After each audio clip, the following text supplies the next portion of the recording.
Continuing coverage tonight of that violent and seemingly random attack inside a northeast Columbus restaurant. More than 24 hours after a man armed with a machete was killed by police, we are now learning more about his background.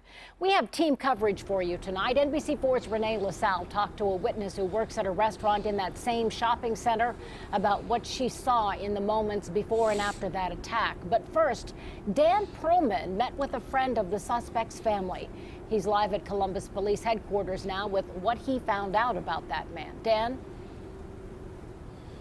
Well, you know, tonight Columbus Police are telling us this investigation is three-pronged. Detectives here are focused on the attack, and they are also focused on the officer-involved shooting portion of this. Meanwhile, federal investigators have their focus set on answering one of the biggest questions: was this terrorism? This is Mohammed Bari, 30 years old, a family friend, telling me tonight he comes from Guinea. He moved to the United States at a very young age. So why this? Why is Bari, the man investigators say attacked the Nazareth Mediterranean cuisine? Why did he do it yesterday? Those are just a few questions law enforcement sources tell NBC News the FBI wants answered. Those sources confirm Bari was on the FBI's radar 4 years ago for expressing radical Islamic views, but even with the FBI moving on, Bari remained in a federal database. That brings us to Thursday. NBC News Justice correspondent Pete Williams telling me his contacts are right now not aware of any connections between Bari and ISIS.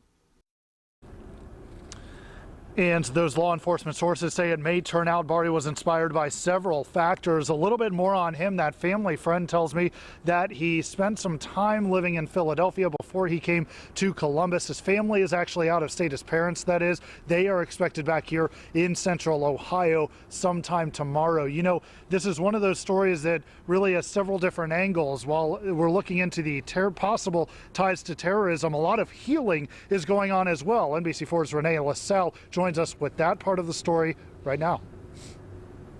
Yeah, Dan, we are live outside of Nazareth Restaurant and Deli. Tonight, there are several signs that are starting to collect on the doors here, showing support not only for the owner and for the staff, but also for those who were injured during that tragic attack yesterday. Yesterday evening, folks here in this entire shopping complex really rallied together to make sure that they could do the best they could to help.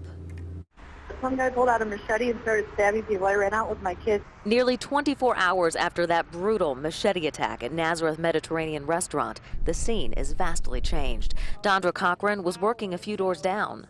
All these people come running in and she's crying and they call 911. Cochran says the suspect, later identified as 30-year-old Mohammed Bari, had been circling through the parking lot.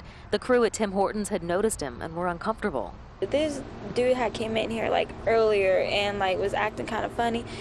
Cochran says the suspect never came inside the store, but the staff had spotted his white car. And then he jumped into the car and took off. Cochran and the staff at Tim Hortons provided shelter for about half a dozen people, including a family with 2 young kids. I'm at Tim Hortons in the bathroom.